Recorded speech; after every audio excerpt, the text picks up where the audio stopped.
Hello everyone, welcome to hello scholar. इस video में हम जानेंगे कुछ एजुकेशन से रिलेटेड टाउनशिप के बारे में। एजुकेशन टाउनशिप बनाने का प्लान किया गया है किसी गवर्नमेंट के द्वारा। तो इस वीडियो में हम देखेंगे कि एजुकेशन टाउनशिप कहाँ पे बनेगा, कौन सी गवर्नमेंट बनाएगी, कौन से स्टेट में बनेगा, उसके पीछे एम क्या है और उसका उसका उसका एम क्या है प्लस उसका विजन क्या है। चलिए स्टार्ट करते हैं। तो जो ये एजुकेशन टाउनशिप है, इंडिया का सबसे पहला एजुकेशन टाउनशिप कहाँ पे बनेगा बच्चों? वो बनेगा उत्तर प्रदेश में।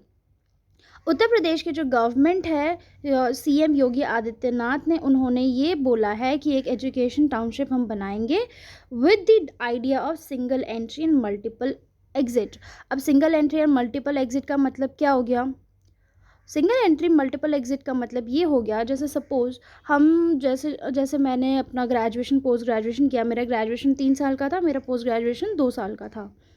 तो अब मेरे पास ये ऑप्शन नहीं था कि मैं 3 साल का ग्रेजुएशन जो है वो, अगर कोई कोई कंडीशन ऐसी आ जाती तो मैं उसे छोड़ दूँ। अगर वो छूट जाता है तो फिर आप उसको दोबारा कभी कंटिन्यू नहीं कर सकते, ठीक है। अगर 1 साल 2 साल का पोस्ट ग्रेजुएशन है तो फिर अगर वो 1 साल में छूट जाते हैं तो आप कंटिन्यू नहीं कर सकते। लेकिन जो न्यू एजुकेशन पॉलिसी जो है 2022 में जो पॉलिसी लाई गई है, उसके अंडर ये रूल है कि अगर जैसे कि किसी बच्चे की बीटेक है 4 इयर्स की, ठीक है, कुछ प्रॉब्लम हो गया, उसने 2 साल ही कर पाया और वो 2 साल नहीं कर पाया, तो उसको 2 साल का डिप्लोमा सर्टिफिकेट जो है वो मिल जाएगा। डिग्री नहीं मिलेगी बट डिप्लोमा सर्टिफिकेट मिल जाएगा। यानी कि जो भी उसने 2 साल पढ़ा है, it is being recognised, right? It is not waste of time. He has invested his 2 years, so his efforts, his education, his marks will be recognized, ठीक है।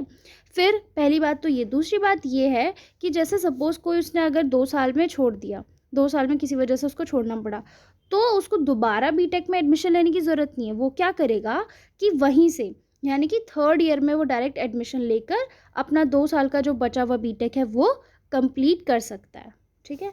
So this is the idea of single entry and multiple exit. So government क्या कह रही है कि इस township जो हम बनाना चाह रहे हैं, जो हम बनाएंगे, उसमें लोगों के पास ये ऑप्शन होगा कि एक तो वहाँ पे बहुत सारी प्रोफेशनल स्किल्स के लिए बहुत सारे इंस्टीट्यूशंस बनाए जाएंगे, ठीक है। फिर वहाँ पे हाई क्वालिटी एजुकेशन प्रोवाइड की जाएगी।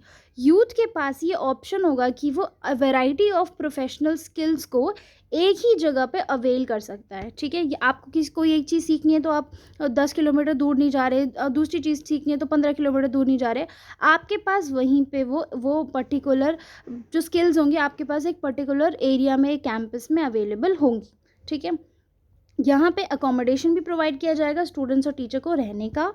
प्लस यहाँ पे मतलब इन्होंने प्लान किया है किसके साथ मिलकर, डेलॉयट इंडिया के साथ मिलकर प्लान किया है कि हम कैसे 5 एजुकेशन टाउनशिप जो स्टेट में बनाएंगे, प्लस कैसे हम जो यूपी है उसकी बच्चों जो इकोनॉमी है उसको हम $1 ट्रिलियन यानी $1 ट्रिलियन की इकोनॉमी हम यूपी की कैसे बना सकते हैं। तो ये किसके साथ मिलकर बनाए? कंसल्टेंसी फर्म डेलॉयट इंडिया के साथ मिलकर बनाए। कितने एजुकेशन टाउनशिप जो है वो इस्टेब्लिश करेंगे बच्चों? वो करेंगे 5 एजुकेशन टाउनशिप इस्टेब्लिश, ठीक है। नेक्स्ट, अब देखते कि हम ये करेंगे क्या, इसमें पूरा कैंपस वगैरह कैसे होगा।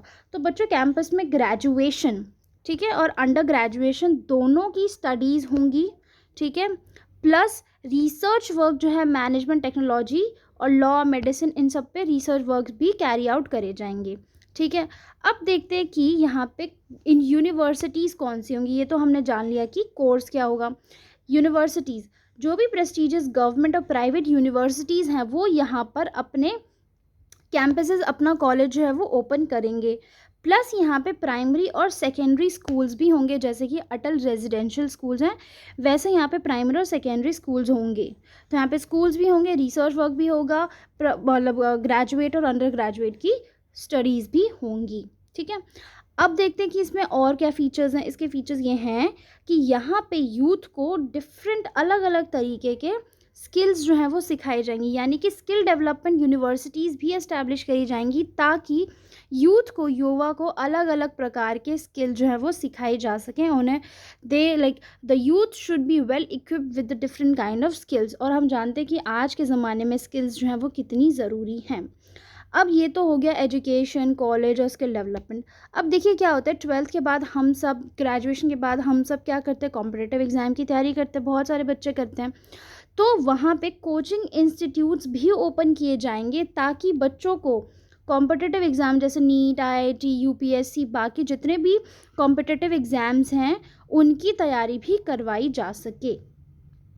अब यहाँ पे एकोमोडेशन यानी कि रहने की जगह टीचर्स और स्टूडेंट्स दोनों को प्रोवाइड करी जाएगी। और इनका जो विज़न है, या फिर इनका जो एक तरीके से बोल सकते हैं कि कौन सा सिस्टम अडॉप्ट करेंगे, वो अडॉप्ट करेंगे single entry multiple exit system. Plus अगर कोई भी बच्चा जो है वो किसी वजह से, because of the financial problem, if he is not able to study, तो क्या किया जाएगा, बच्चों को चीप एजुकेशन लोन्स भी, चीप इंटरेस्ट पे एजुकेशन लोन्स भी प्रोवाइड करे जाएंगे। So I hope you liked the video. Kindly like, share, comment and subscribe to our channel and join our Telegram channel for the latest job vacancy updates and PDFs. Thank you everyone.